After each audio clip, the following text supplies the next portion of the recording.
We have a hurricane crossing the Gulf of Mexico this week, and that's going to give us a high rip current risk on Thursday and Friday. So we're in storm tracker alert mode, and looking at it Thursday and Friday, we have that high rip current danger as Helene passes to our east. Here's a look at the overall impacts, and they're going to be relatively minor in our area, mainly just some rough surf. We don't expect any significant rain, with the exception of the Panhandle, where we'll see a couple of inches of rain. Most of the action will be to our east, where there will be significant impacts in Florida's Big Bend region.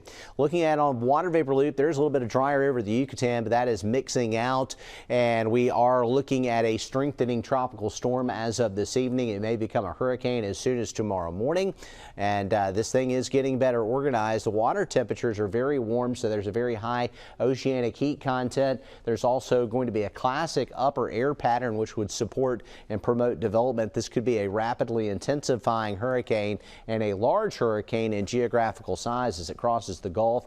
And looking at the track here as of this afternoon and this evening, we expect it to continue to move up across the Gulf of Mexico tomorrow. By Thursday, it will be crossing the eastern Gulf, and we are not in the cone in our local area. In fact, Destin is not included in the cone either. It really looks like it's going to be more of an issue from about Apalachicola over to Cedar Key, and there could be some tremendous storm surge heights in this area here in Appalachia Bay and on up towards St. Mark's. The computer models are in agreement. The lines are real close together that this thing will follow a developing trough that is swinging into the area, and that'll bring us a few rain showers tomorrow. But it looks like Helene will pass a little to our east. Here it is as of tomorrow evening over the lower Gulf of Mexico. It will accelerate and deepen as it moves towards the northeast, and we think it could be a significant, if not a major hurricane, and coming ashore somewhere around Horseshoe Beach or Cedar Key. And the models have actually trended a little more eastward today. So if this takes place, you can see how we don't even really get into the significant rain bands. We're certainly not into the rain bands that would produce tornadic activity or anything like that. And it looks like this thing will head up into Georgia. In fact, it may end up in Atlanta by Friday morning as a tropical storm.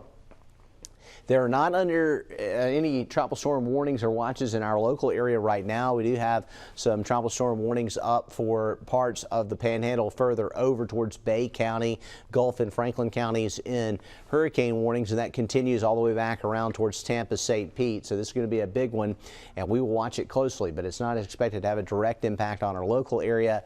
Our rain chance is 70% Wednesday, 50% Thursday. As the storm moves past us, we will see a rip current risk at the beaches Thursday and Friday, and the weekend looks a lot better.